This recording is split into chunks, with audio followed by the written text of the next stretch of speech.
I grabbed a blanket and put it over my mic stand and myself and sang my vocals there.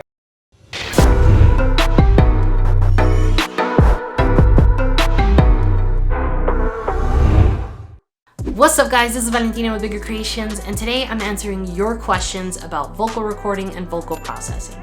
So I get a ton of questions about vocals and how I process them and how to mitigate some of the issues that you run into when you're producing vocals. So I figured it would be a good idea to just throw that out on Instagram and see what kind of questions you guys have and make a video about it, answering some of your questions. If you've been following me, the beat contest has closed. Thank you so much to everybody who submitted and participated.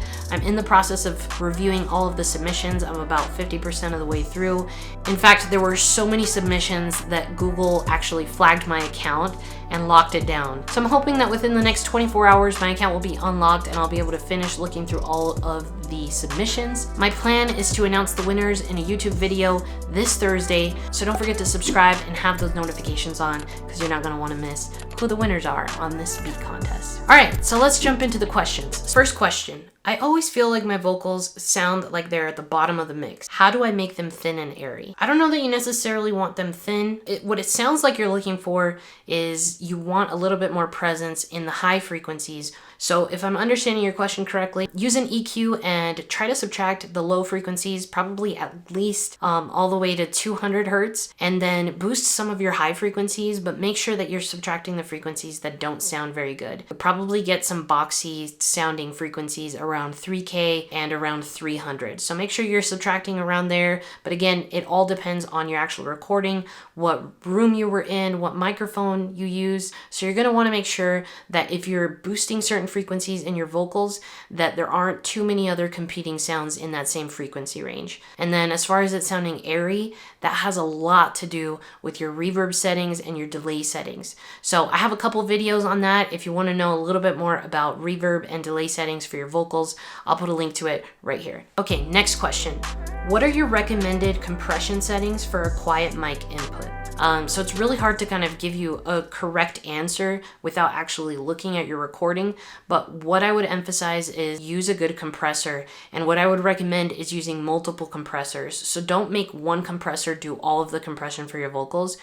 Layer on your compressors so that each compressor has less work to do, and that way you'll get a little bit better results when it comes to compressing your vocals, and that'll help you maximize your volume. Now, I do want to emphasize that if you recorded your input levels way too low, that means that you also are capturing a lot of noise when it comes to compressing it. So just keep in mind, you're going to want to really finesse that vocal if your input levels were low. Check out this video on vocal recording to help you make sure you're actually recording at the right gain levels. Okay, next question. Why are some singers pitchy when recording with headphones, but absolutely fine when singing live? I think this has a lot to do with how you hear yourself. And you'll see this with all sorts of artists. If they're singing a live show, sometimes if their monitors and their audio levels are not set up correctly, then it makes it difficult for them to hear themselves in enough time to be able to respond and have the right pitch. So what I like to do when I'm recording vocals is I have my headphones. I usually have one ear out so that I can hear myself actually performing. And then I have my vocals really, really low in the mix so that I'm only just barely hearing a little bit of what I'm recording, and then keeping the instrumental at the right level so that I can still hear myself with one headphone. That works really well for me, but I do find that if I actually have both of the headphones over my ears, then it makes it a little bit harder for me to sing at the right pitch. So this is going to be different for every artist. I would recommend experimenting with different things, like maybe just muting your tracks so that you don't actually hear the vocals in the headphones when you're recording. Sometimes that helps me a lot, and that way all I'm listening to is what I'm actually singing live. I hope that helps, but it's different for everybody. How would you record, edit, and manipulate vocals for kids' voices that are less than 12 years old? I don't have a lot of experience with mixing children vocals, but the first thing that comes to mind is when I listen to like Kids Bop or something, is that there's too many high frequencies, and maybe it's in the mids actually. Maybe the mids are just a little bit too much. I don't know. What I would recommend is using EQ to the best of your ability. Try to take away the frequencies that are annoying, especially when it comes to voices that are very high pitched, like children's voices. it can just get really tiring to the ear to hear those frequencies a lot. So EQ, I think, is going to solve a lot of your problems when it comes to children vocals. Next question, what to train to stop making billions of takes and deleting them after? So I find that a lot of times I like to actually record the whole song from start to finish. I like to do whole takes as much as I can. I feel like you get a little bit more of a consistent vocal throughout the entire song. But for the parts where you feel like you have to re-record it like 10 times, what I find helps the most is to use the vocal takes function inside of Logic. So basically, if you just select the region that you want to re-record, put it on a loop, and then record it over and over again. Basically, it will make a list of takes for you to then choose from. You can take portions of the takes that work best and create one completely compiled take. There's two things that happen here. One, if you really screwed up the performance, but you nailed it in certain parts of each one, you can compose an entire take that sounds great. But what usually ends up happening to me is that I actually perform it a little bit better each time, and then I can end up using the final take without having to have like a billion tracks. It's just all inside that one track. So use the summing capability. Take it piece by piece. If you're really struggling that much, then just focus on the first verse or the first half of the first verse until you get that right, and then move on. Like I said, there are some perks of doing a full take from beginning to end. So if that works for you, then that's what I would recommend instead. How do you create dubs and harmonies? For some people, harmonies don't come naturally. For me, it's something that's come really naturally to me since I was a kid. I remember just listening to the radio and always singing a harmony to the melody. And I remember my siblings in the car being like, can't you ever just sing the melody of the song? Why do you always have to harmonize? For me, it's very natural, but for a lot of people, it's not. So whatever end of the spectrum you find yourself, some of the things that might help you if that doesn't come naturally to you is to actually use the flex pitch and create from your melody a fake harmony to kind of just get a feel for where the notes actually sound right. And then once you've got that fake harmony together, depending on the sound you're going for, if you're going for a little bit more electronic, then you might be able to pull off using that fake harmony.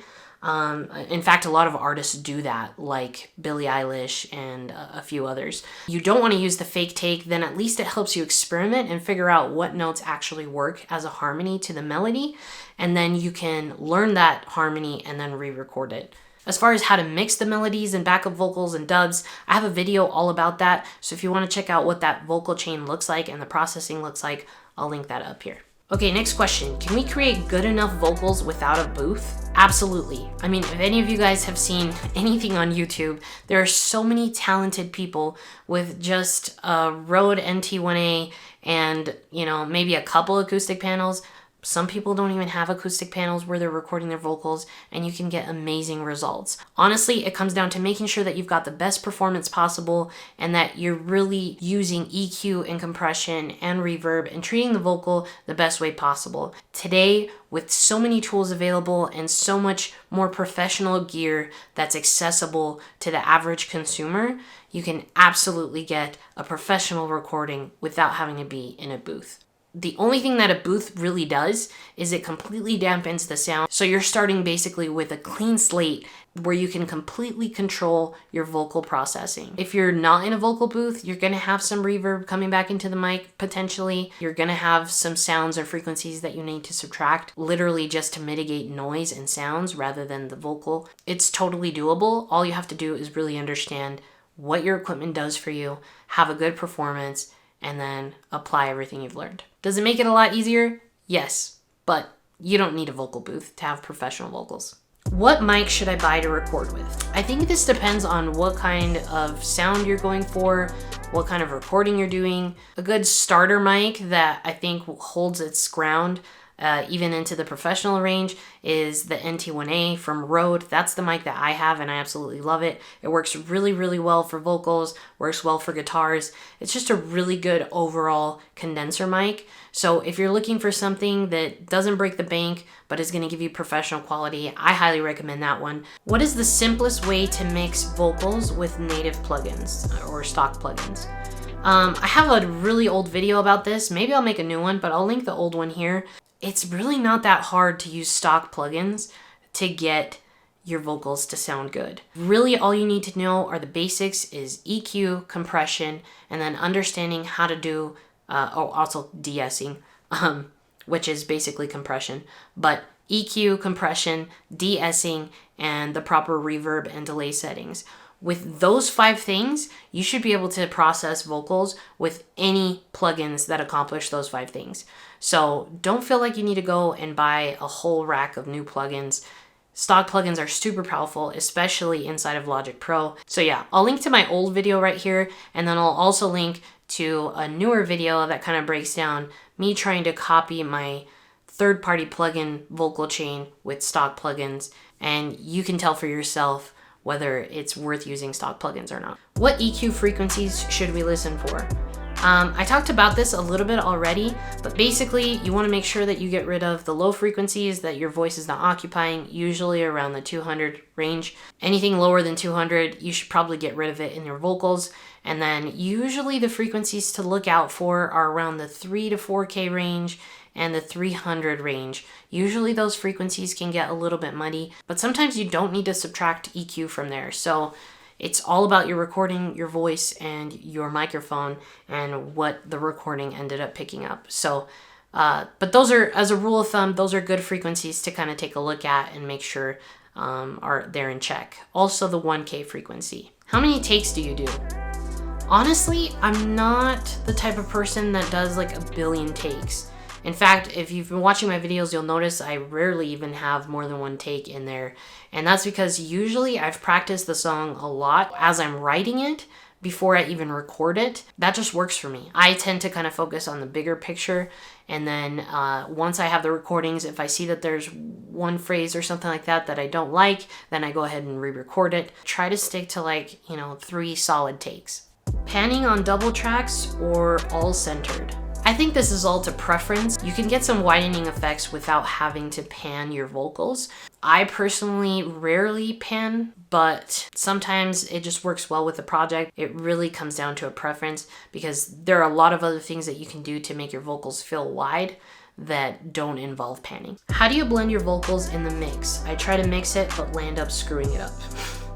Hey, I can totally relate. I know exactly how you feel. Blending your vocals to the mix can be really hard and feel like a foreign thing. What I found works the best is I focus on mixing the instruments first and make sure that your whole instrumental, your beat, feels well mixed before you try to add in the vocals. Putting your vocals in after that will help you make sure that it's sitting above the mix and blending in well. Is it true that the better the recording, the less processing you need? Potentially. Basically, the perks of having a great recording is that you have more flexibility to do whatever you want with it. You can completely over-process it, you can under-process it, you can duplicate it and do crazy things with it, you can sample it. So obviously, the better the recording, the more you can do with it, but it doesn't necessarily mean that you need less processing. It just depends on what your objective is with the vocals.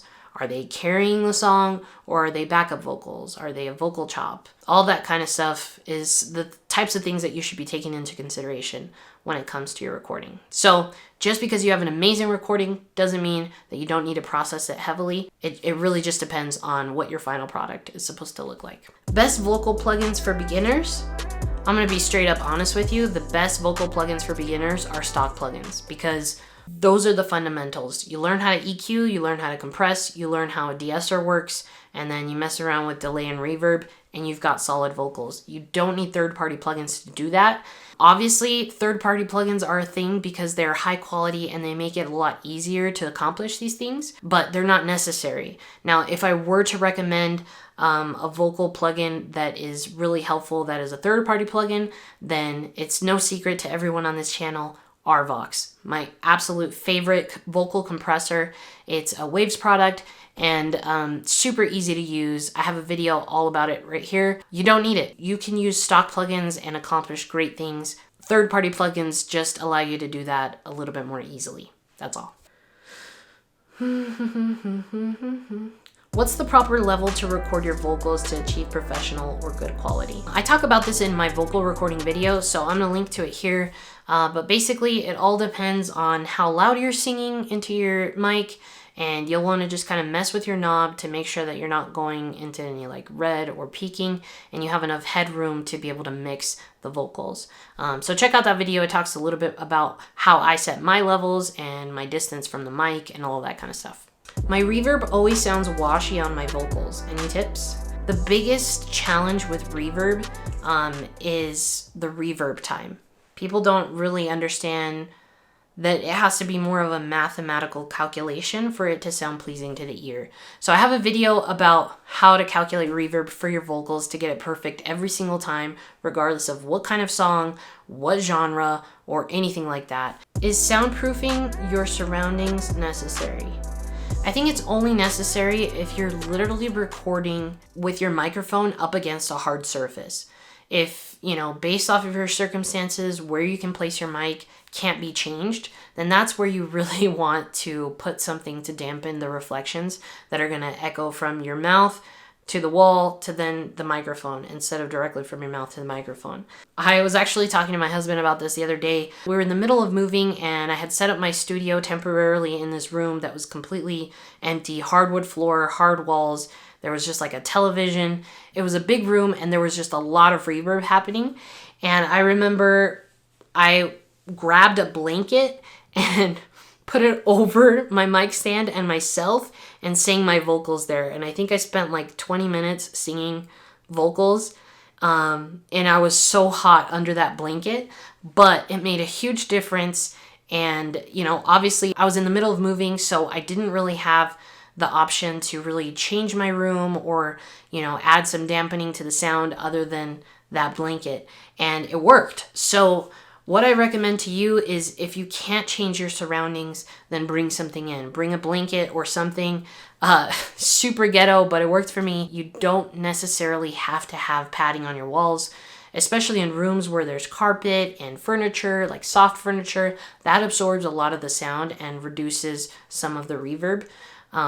So make sure you're kind of leveraging what you already have at your disposal. Sometimes a blanket will do it. In fact, I remember watching a MTV Cribs where they showed Lil Jon's house. He had his professional recording studio with all his like gear and stuff. His vocal booth was basically a microphone and a twin mattress. Yeah! That he would just hold up against. Super ghetto, but it worked. So I'm telling you, you don't need professional sound treatment to get a good recording. Last question. What is the best way to fix pops and clicks? Usually pops and clicks happen as a result of comping your vocals and putting different clips together. It's just the way digital audio works. When a clip ends, there might be some clicks and pops. So what I would recommend is just adding fades in and out any of your recordings or phrases, and that will reduce the amount of clicks and pops in your vocal recordings for sure. Thank you so much to everybody who submitted a question. I hope I was able to help you guys in answering some of these. If you want to see a part 2, then let me know in the comments, or want to throw out any other questions that you want me to tackle in the future, then make sure to let me know in the comments. Thank you so much for your support, and as always, if you ever have any questions or want to see more content, check me out on Instagram. Keep making beats.